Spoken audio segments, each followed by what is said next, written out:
पैलाग सिमिनिया नमस्कार, hello everyone. तो हम उत्तराखंड का इतिहास पढ़ रहे थे और उत्तराखंड के इतिहास से रिलेटेड ये हमारी 10वीं वीडियो है। पिछली 2 वीडियो में हमने उत्तराखंड के इतिहास से रिलेटेड चंद शासकों के काल की प्रमुख घटनाओं के बारे में देखा था। इस वीडियो में हम चंद राजवंश के शासन, प्रशासन, अर्थव्यवस्था, भूव्यवस्था के साथ साथ चंदों के समय काल के विभिन्न करों के बारे में देखेंगे। लेकिन इस वीडियो को देखने से पहले आपको चंद शासकों से रिलेटेड पिछली 2 वीडियो जरूर देखनी चाहिए या आपको चंद शासकों के बारे में जानकारी होनी चाहिए। तो चलिए फिर सबसे पहले हम चंद राज्य विस्तार के बारे में देखते हैं, जिसके थ्रू हमारा पिछले वीडियो में हमने क्या देखा था वो भी रिवाइज हो जाएगा। तो चंद राजवंश पूर्वी उत्तराखंड पर इतने ज़्यादा समय तक शासन करने वाला एकमात्र राजवंश था। तो पूर्वी उत्तराखंड का मतलब हो गया ये कुमाऊं वाला रीजन। चंदों का राज्य प्रारंभ में केवल काली कुमाऊं यानी कि चंपावत का क्षेत्र तक ही सीमित था, जो कि हमने पिछली वीडियो में भी देखा था। उसके बाद इनके शासक राज्य का विस्तार करते हैं। तराई भाबर यानी कि माल क्षेत्र का संपूर्ण क्षेत्र अपने राज्य यानी कि चंदों के राज्य में मिला देते हैं। इसी प्रकार शोर, शीरा, दारमा, जोहार, ब्यास, चौदार वैली को भी अपने राज्य में शामिल कर देते हैं। साथ ही साथ गंगोली, मणकोट, अल्मोड़ा का पश्चिमी भाग यानी कि पाली पछाऊ फलदा कोट रीजन, और इसी प्रकार डोटी की राजधानी अजमेर, जुराइल, दिवाइल कोट तक चंदों की विजय हुई थी। तो चंद राज्य की जो प्रारंभिक राजधानी थी वो चंपावत थी, जो शुरुआत से लेके 1563 तक राजधानी रही। और चंपावत काली और चंपावती नदी के किनारे स्थित है। इसके बाद ये अपनी राजधानी अल्मोड़ा शिफ्ट करते हैं, जिसके बारे में सबसे पहले भीष्म चंद सोचता है और उसके बाद इसका बेटा बालोक कल्याण चंद चंदों की राजधानी को चंपावत से अल्मोड़ा शिफ्ट करता है। चंद शासक अपनी राजधानी के लिए बुंगा, रसजबुंगा, राजपुर, राजधाई शब्द का यूज करते थे और जो राजमहल हुआ करता था उसको चौमहल कहा जाता था। इसी प्रकार इन्होंने माल क्षेत्र में यानी कि तराई भाबर क्षेत्र में कई नगरों की स्थापना की, जैसे रुद्रचंद ने रुद्रपुर, काशीपुर, बाजपुर, और ये नगर शीतकालीन राजधानी भी हुआ करती थी। अतः हम कह सकते हैं कि इस वंश के योग्य एवं कुशल शासकों की प्रशासनिक क्षमता का ही परिमाण था कि चंद वंश एक छोटे से क्षेत्र से पूर्वी उत्तराखंड के संपूर्ण भूभाग पर व्यवस्थित शासन स्थापित करने में सफल रहा। चंदों की शासन व्यवस्था को देखने से पहले हम चंद शासकों के ताम्रपत्रों की विशेषता देख लेते हैं। हो सकता है इससे रिलेटेड एग्जाम में क्वेश्चन आ जाए। तो जो ताम्रपत्र हुआ करते थे वो इस टाइप के होते थे, इनमें कुछ लिखा रहता था। ज़्यादातर ताम्रपत्रों में भूमि दान का ही उल्लेख मिलता है। तो सबसे पहले तो चंद नरेशों के ताम्रपत्र की जो भाषा थी वो नेपाली मिश्रित कुमाऊनी थी, जिसे जन भाषा कहा जा सकता है। और चंद नरेशों ने इस भाषा का उपयोग इसलिए किया होगा ताकि जन सामान्य को आदेशों से अवगत कराया जा सके। जो प्रारंभिक ताम्रपत्र थे उनमें संस्कृत श्लोकों में भूमि दान का उल्लेख भी मिलता है। हमने देखा था कत्यूरी ताम्रपत्रों में कत्यूरियों के राजवंशावली के बारे में पता चलता है, लेकिन चंदों के ताम्रपत्र में इनकी राजवंशावली के बारे में नहीं पता चलता। लेकिन इसका एक अपवाद है यानी कि एक्सेप्शन है। जो राजा जगत चंद था, इसके ब्रह्म ताम्रपत्र में इसके पिता का नाम श्री राजा ज्ञान चंद्र देवज्यू मिलता है। और जो इन ताम्रपत्रों को उत्कीर्णक था या शिल्पी था उसे सुधार, सुतार या सुनार कहा गया है। और इन ताम्रपत्रों को बनाने वाली जो जाति है वो टमट जाति यानी कि टमटा जाति के लोग हुआ करते थे। आज भी अल्मोड़ा में अगर आप देखोगे तो जो तांबे के उपकरण बनाए जाते हैं जनरली इसी जाति के जो वंशज हैं वो लोग बनाते हैं। और जो ताम्रपत्र के लेखक थे इनमें जो लिखने का काम करते थे वो अधिकतर जोशी या जोइस ब्राह्मण होते थे, लेकिन इनके अलावा भी और जाति के लोग इन ताम्रपत्रों में लेखन का काम करते थे। तो ये हमने देखा चंद शासकों के ताम्रपत्र की विशेषता। अब हम देखते हैं चंदों के शासन के बारे में। तो चंदों का शासन पंचायती राजतंत्र यानी कि एक प्रकार से लोकतांत्रिक और निरंकुश राजतंत्र का मिश्रण था। जो राजा था वो सर्वोच्च शासक हुआ करता था, साथ ही साथ प्रधान न्यायाधीश भी होता था, और जो भूमि का स्वामी होता था वो भी राजा ही होता था। और जो भूमि दान की जाती थी वो केवल राजा और युवराज ही कर सकते थे। भूमि दान के विभिन्न प्रकारों का वर्णन मिलता है, जैसे कि गूंठ जो मंदिरों को दान की गई भूमि होती है उसे बोलते हैं। इसी प्रकार संकल्प या रौद भूमि सैनिकों की बहादुरी के लिए दिया जाता था। और युवराज का कार्य पिता की सहायता करना यानी कि राजा की सहायता करना। और जब राजा बुजुर्ग हो जाता था या बूढ़ा हो जाता था या असमर्थ हो जाता था तो उस समय युवराज सेना का नेतृत्व करता था। और भूमि दान के समय युवराज ही प्रथम गवाह होता था। अगर इनकी राजकीय उपाधि यानी कि टाइटल्स की बात करें तो चंद राजा स्वयं को देव प्रतिनिधि मानते थे और अपने नाम के साथ देव पदवी लगाते थे, जैसे कि हमने ऊपर देखा था ज्ञानचंद्र देवजियो लिखा हुआ था जगत चंद्र के पिता के नाम के पीछे। ऐसे यहाँ पे एक और एग्जाम्पल आपको आगे मिलेगा। इसी प्रकार राजा की जो उपाधि थी वो श्री राजाधिराज, महाराज और महाराजाधिराज, जैसे यहाँ पे एग्जाम्पल दिया हुआ है, ताम्रपत्रों में उल्लेख मिलता है राजाधिराज महाराज श्री ज्ञानचंद्र। इसी प्रकार महाराजाधिराज श्री राजा बाज बहादुर चंद देव, तो यहाँ पे देव भी मिल रहा है। और जो राजकुमारों की यानी कि युवराजों की उपाधि हुआ करती थी वो महाराज कुमार, जिसे वो नाम से पहले यूज करते थे। इसी प्रकार कुंवर और गुसाई जो वो नाम के बाद लगाते थे। और जो कत्यूरी राजकुमार थे यानी कि युवराज थे वो अपने लिए रजवार की उपाधि लगाते थे। और इनके शासन प्रबंधन के लिए प्रमुख पदाधिकारी हुआ करते थे, जिनमें युवराज, मंत्री, दीवान, राजगुरु, राजपुरोहित, सेनापति, फौजदार, खजांची, ह्यूनपाल, रसोई दरोगा, काराखेड़ा, राजचेली आदि। चंद शासकों द्वारा प्रशासनिक सुविधा के लिए प्रजा को भी विभिन्न वर्गों में बांटा गया था, जैसे कि 4 बूढ़ा, 4 क्षत्रिय जाति के लोग थे, कार्की, बोरा, तड़ागी और चौधरी। इसी प्रकार थोक, जिसमें महरा, फरतियाल, देव, ढेक और खड़ायत। इसी प्रकार 4 चौथानी ब्राह्मण, जिसमें देवलिया, सिमल्टिया पांडे, तिवारी और विष्ट। और 6 घरिया में जो ब्राह्मण थे उसमें जोशी, पंत, पांडे, झां, तिवारी, भट्ट और पाठक। और 12 अधिकारियों में लटवाल, बेड़वाल, खतेड़ी, मेहता, धोनी, सोनी, लाड़, मबाल आदि क्षत्रिय ग्रुप के लोग 12 अधिकारी में शामिल थे। ऐसी पंच पीढ़िया वर्ग में 4 चौथानी ब्राह्मण और 6 गरिया ब्राह्मण शामिल थे। और जो शूद्र जाति यानी कि जो निचली जातियां हुआ करती थी उनको पौरी 15 बिश्वा बोला जाता था। तो चंद शासकों ने यह वर्गीकरण प्रजा के सभी वर्गों को प्रतिनिधित्व देने के उद्देश्य से किया गया था। अब हम देखते हैं चंदों की प्रशासनिक व्यवस्था। तो चंदों का प्रशासन 5 भागों में डिवाइड था। सबसे पहले राज्य, जो राज्य थे वो मंडल में विभाजित थे। मंडल परगना में विभाजित थे। परगना गरखा यानी कि पट्टी में विभाजित थे और पट्टी गांवों में विभाजित थी। तो सबसे पहले मंडल के बारे में देखते हैं। मंडल यानी कि प्रांत। चंद काल में राज्य 2 प्रकार के मंडलों में विभाजित था। एक जो मंडल थे वो सामंतों के अधीन हुआ करते थे और दूसरे मंडल राजा के अधीन हुआ करते थे। तो हमने देखा था जो चंद राजा थे वो कुशल राजनीतिज्ञ थे और ये राजा जिस भी क्षेत्र को जीतते थे उस क्षेत्र के पराजित शासक को ही अपना अधीनस्थ सामंत बनाकर पुराने प्रशासनिक ढांचे का उपयोग करते थे। जैसे कि बालो कल्याण चंद्र ने मणकोटी के राजा पृथ्वीचंद रजवार को ही अपना सामंत नियुक्त किया। और यही नीति चंद राजाओं ने पाली पछाओं, चौखरगा, बारामंडल, कत्यूर घाटी और तराई में अपनाई। और इन सामंतों को राजा और रजवार की उपाधि धारण करने की अनुमति थी। और ये सामंत जो मुख्य राजा था यानी कि चंद शासक, उनको वार्षिक रूप से कर दिया करते थे यानी कि टैक्स दिया करते थे। और जब युद्ध का समय होता था तो ये राजा को सैनिक सहायता भी करते थे। कभी कभी इन सामंतों को ठक्कुर भी कहा जाता था। तो ठक्कुर यानी कि सामंत, और सामंत कौन थे? जो मुख्य राजा यानी कि चंद शासकों को टैक्स देते थे और युद्ध काल में उनकी सैनिक सहायता करते थे। और मंडलों के अंतर्गत फिर आएगा देश। तो मंडलों के अंतर्गत देश होते थे जैसे कि तल्ला देश, मल्ला देश, गुम देश, गरुड़ देश, खरक देश, माल भाबर का देश, पर्वत डोटी का देश। तो पर्वत डोटी का देश सीरा क्षेत्र को बोलते थे। वैसे डोटी शासक सीरा क्षेत्र को पर्वत डोटी का देश बोलते थे और बाद में जब सीरा चंदों के अधीन आ गया तो वो लोग भी इस क्षेत्र को पर्वत डोटी का क्षेत्र बोलते थे। तो इसी प्रकार कई देश हुआ करते थे और देश के अंदर थे परगने। तो देश के अंतर्गत क्या आते थे?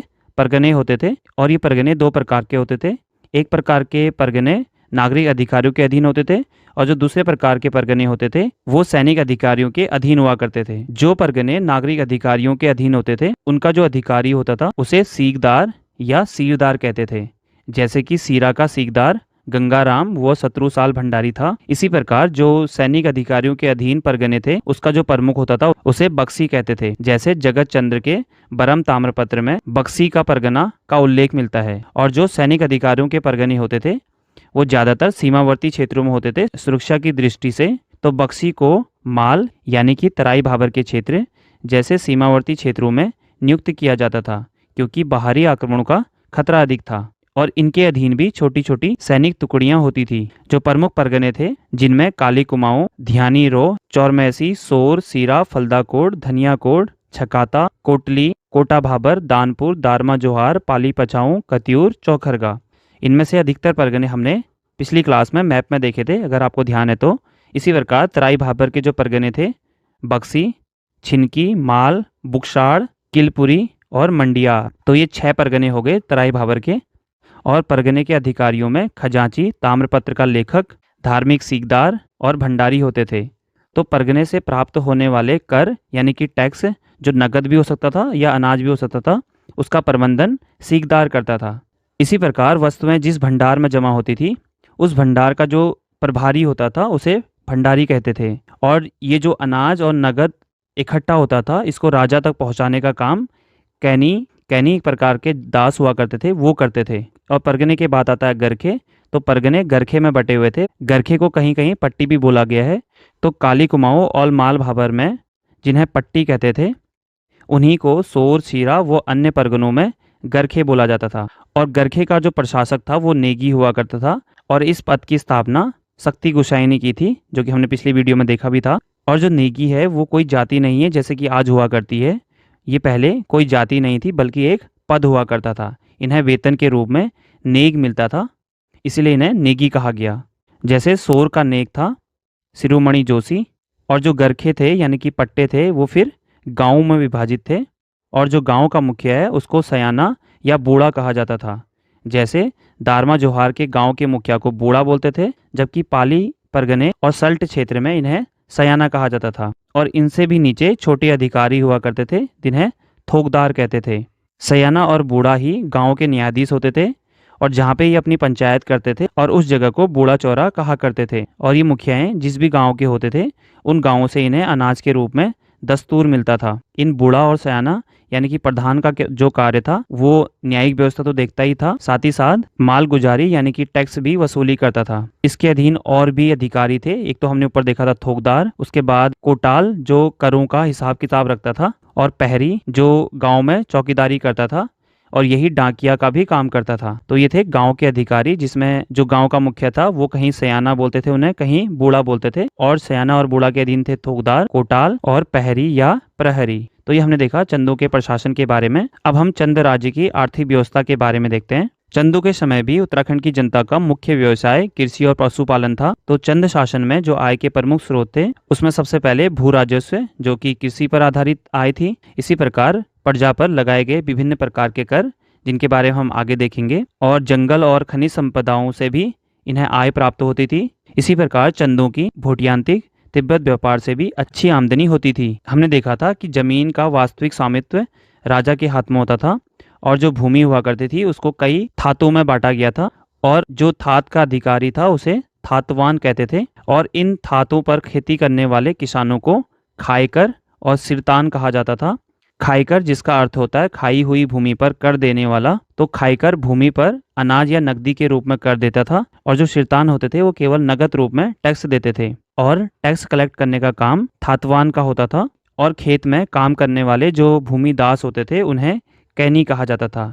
और ये जो कैनी थे ये थातवान के अंडर होते थे। तो कैनी दासों से थातवान खेत में काम करने के अलावा और भी काम करवाते थे, जैसे ये लोग कर व अनाज राजधानी तक पहुंचाने का कार्य भी करते थे। इसी प्रकार राजा का जो महल होता था उनमें जो घरेलू नौकर होते थे उन्हें छोड़ा कहा जाता था, और जो दासियां थी उन्हें छोड़ी कहते थे। और अस्कोट का राजा इन्हें सेवक और बिश्वा कहते थे।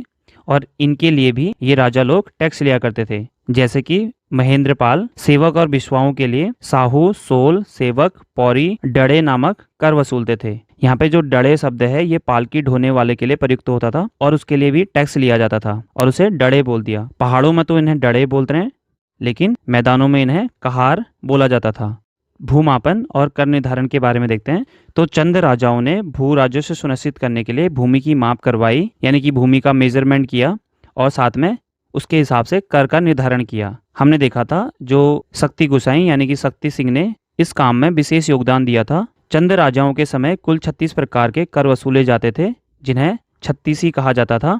और इनके सभी करों के लिए जो नाम आता है वो है 36 रकम और 32 कलम। और ये टैक्स वसूलने का काम थातवान, परगनाधिकारी, सीरदार, सिकदार के माध्यम से राजकोष में जमा किया जाता था। कर का निर्धारण किस प्रकार होता था? जैसा हमने कत्यूरी और पौरव राजस्व में देखा था कि उपज का 6वां भाग कर के रूप में लिया जाता था, जिसे यहाँ पे गल्ला छहाड़ा बोला गया है। और कर अनाज और नगद दोनों रूप में होता था। यहाँ पे एग्जाम्पल दिया गया है कि जगत चंद के ताम्रपत्र से 6 बीसा भूमि पर 30 पैसे कर निर्धारित किया गया था, यानी कि 1 बीसा भूमि पे 5 पैसे टैक्स लेते थे। और यहाँ पे अगर बीसा की बात करें तो बीसा 20 नाली भूमि के लिए यूज हो रहा है। 1 बीसा बराबर 20 नाली हो गया, और जो एक नाली थी वो लगभग उसमें 2 किलो अनाज आता था। लेकिन यहाँ पे अलग अलग क्षेत्र के अकॉर्डिंग नाली छोटी बड़ी हुआ करती थी। जैसे कत्यूर में नाली बड़ी, जबकि सोर की जो नाली थी वो छोटी होती थी।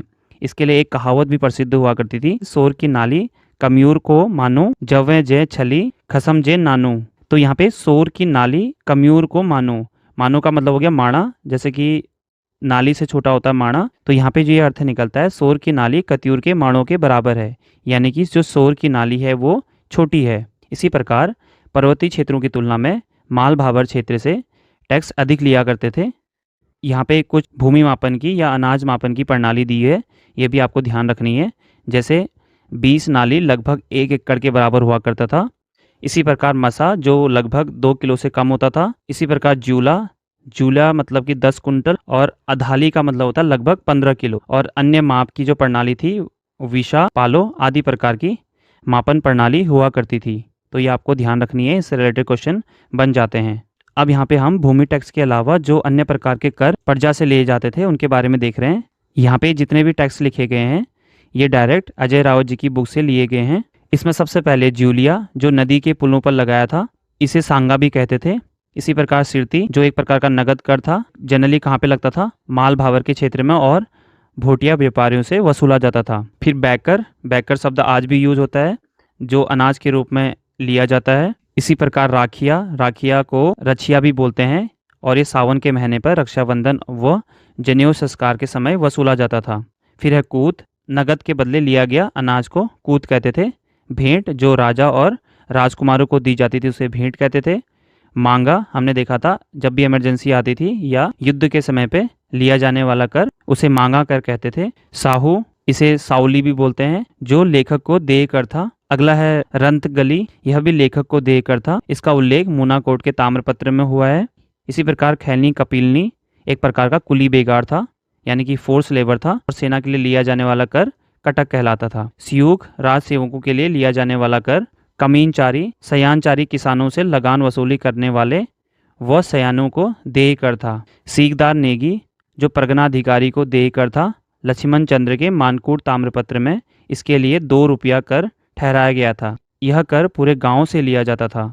इसी प्रकार जो गरखा के अधिकारी थे यानी कि नेगी, उनके लिए गरखा नेगी, गरखा अधिकारी को देकर, इसका उल्लेख भी मूनाकोट ताम्रपत्र में मिलता है। इसी प्रकार कनक, इसका उल्लेख भी मूनाकोट ताम्रपत्र में मिलता है, और यह जो सौका व्यापारी होते थे उनसे स्वर्ण चूर्ण के रूप में लिया जाता था। अगला है हिलियानी अधूल, इसका उल्लेख सिंगाली ताम्रपत्र में मिलता है, और ये टैक्स बरसात के मौसम में सड़कों की मरम्मत के लिए लिया जाता था। अगला है डाला, गांव के सयाने को अनाज के रूप में दिया गया दस्तूर डाला कहलाता था। अगला है मिझारी, जो कामगारों से लिया जाने वाला टैक्स था। बाद में गोरखों ने भी इस टैक्स को लिया। इसी प्रकार तान या टांड, और ये कर सूती और ऊनी वस्त्रों के बुनकरों से लिया जाता था। इसी प्रकार घी कर, घी बेचने वाले से लिया जाता था। मौ कर, मौ का मतलब होता है परिवार, तो मौ कर हर परिवार पर लगाया हुआ कर था। इसी प्रकार भात कर, जो कि बड़े बड़े उत्सवों में भात की दावत के रूप में लगाया जाता था। इसी प्रकार गाय चराई, गाय चराई तराई भाबर में गाय चराने वालों से लिया जाता था। भैंस कर, ट्रेल का मानना था कि प्रत्येक भैंस पर 4 आना सालाना की दर से भैंस कर लगाया जाता था। इसी प्रकार व्यापार कर बुनकरों पर, नमक पर, कस्तूरी पर लगाया गया कर था। इसी प्रकार खानों पर भी टैक्स लगाते थे, यानी कि माइन टैक्स आगरी, सोना, तांबा निकालने वालों से लिया जाता था। जंगलात कर, जंगलों का उपयोग करने वालों से लिया जाता था। नइयों वाली कर, न्याय पाने के लिए भी टैक्स देना पड़ता था। जगरिया, जागर लगाने वाले पुजारी ब्राह्मणों से लिया जाता था। रोलिया देवलिया, राज परिवार के देवी देवताओं की पूजा के नाम पर लिया जाता था। और इसी प्रकार बलि या भोजन के लिए बकरे भी लिए जाते थे। भाग, जो कर होता था, ये कर घराटों पर लगाया जाता था। घराट पानी से चलने वाली चक्कियों से बोलते हैं। कुछ और करों का भी उल्लेख है, जैसे पहरी या पौरी, जो राजधानी व प्रमुख गांवों की रखवाली करने वालों को देय कर। इसी प्रकार बखरिया, जो राजा के सईस के लिए देय कर था। सईस शायद घोड़े का जो रखवाला होता है उसको बोलते हैं। तो मूनाकोट के ताम्रपत्र में बखरिया को 2 रुपया कर देने का उल्लेख है और ये प्रत्येक गांव से लिया जाता था। इसी प्रकार घोड़ियालों यानी कि राजा के घोड़े के लिए देय कर, कुकुरियालों यानी कि राजा के कुत्तों के लिए देय कर, बाजदार महाजनों को देय कर और बजनिया राजा के नर्तकों या नर्तकियों के लिए लिया जाता था। और यही कर नगाड़े व दुंदभी बजाने वालों के लिए भी होता था। चौबदार, यह कर राजा के व्यक्तिगत वस्तुओं यानी कि तलवार, ढाल आदि को ढोने वालों के लिए लिया जाता था। इसके अतिरिक्त महर, ओढ़, नेलिया तथा तपनी नामक कर भी लिए जाते थे। तो ये हमने देखे चंदकालीन करों के बारे में।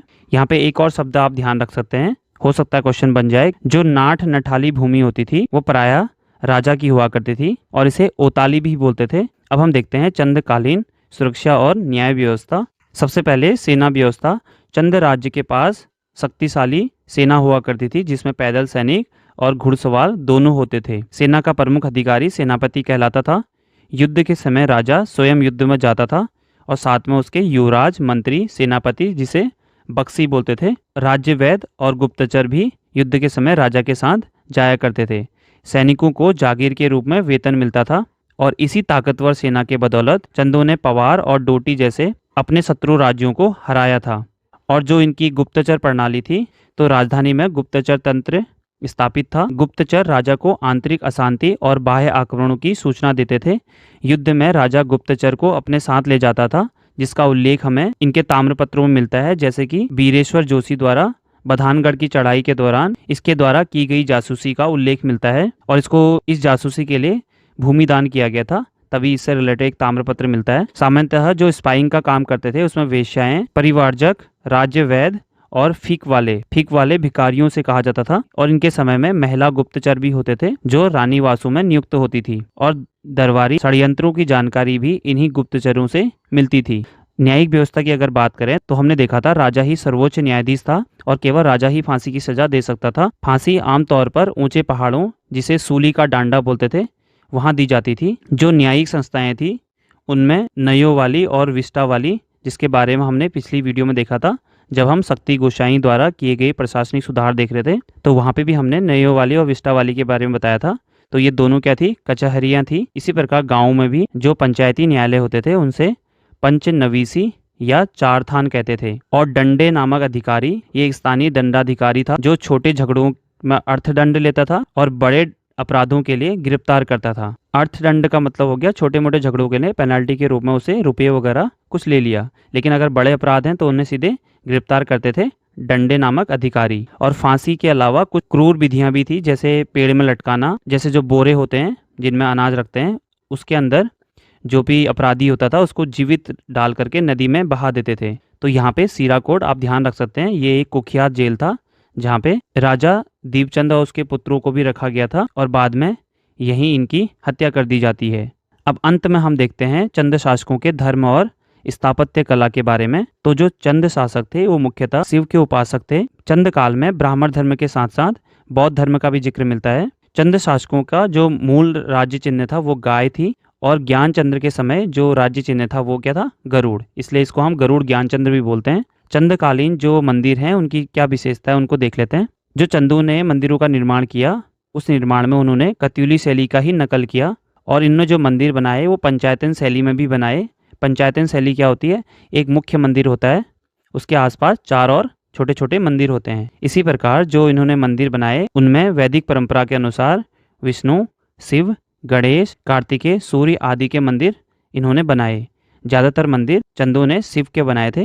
इन वैदिक परंपरा के देवी देवताओं के अलावा चंद काल में ग्रामीण देवी देवताओं की भी पूजा की जाती थी। चंदकालीन जो प्रमुख मंदिर है जिनमें वैजनाथ का लक्ष्मी नारायण मंदिर, बागनाथ बागेश्वर का मंदिर जो मुख्यतः तो कत्यूरियों ने बनाया था, लेकिन इसको जो रेनोवेट किया था या जीर्णोद्धार किया था वो लक्ष्मी चंद्र ने 1602 में किया था। ऐसी नकुलेश्वर मंदिर जो कि पिथौरागढ़ में है और इसी मंदिर के पास ही महात्मा बुद्ध की भूमि स्पर्श मुद्रा की मूर्ति मिलती है।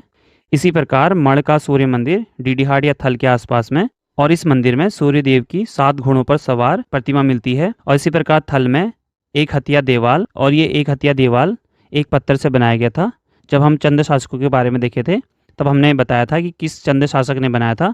अगर आपको याद है तो आप कमेंट बॉक्स में बता सकते हैं। और इस मंदिर की तुलना एलोरा के कैलाश मंदिर से की जाती है। और जो पंचायत शैली के मंदिर हैं उनमें उसमें पिथौरागढ़ के मरशाली और कासनी में पंच मंदिरों की श्रृंखला है। तो पंच मंदिर को ही पंचायतन शैली बोलते हैं। तो ये हमने कुछ चंद्रकालीन मंदिरों के बारे में देखा। तो इसी के साथ ही चंद राजवंश से रिलेटेड जो शासक थे उनका शासन प्रशासन था वो समाप्त होता है। हमने कोशिश की है कि चंद राजवंश से रिलेटेड जो भी इंपॉर्टेंट पॉइंट बन सकते हैं वो हमने इन 3 वीडियो में कवर किए। फिर भी अगर कोई इंपॉर्टेंट पॉइंट छूट गया होगा तो जब हम कंप्लीट हिस्ट्री कर लेंगे उसके बाद एक वीडियो में जो भी महत्वपूर्ण पॉइंट हमारे जिस भी टॉपिक से छूटे होंगे उन्हें हम वहाँ पे कवर कर लेंगे। तो इस वीडियो में इतना ही है। मिलते हैं अगली वीडियो में जिसमें हम स्टार्ट करेंगे गढ़वाल से पवार वंश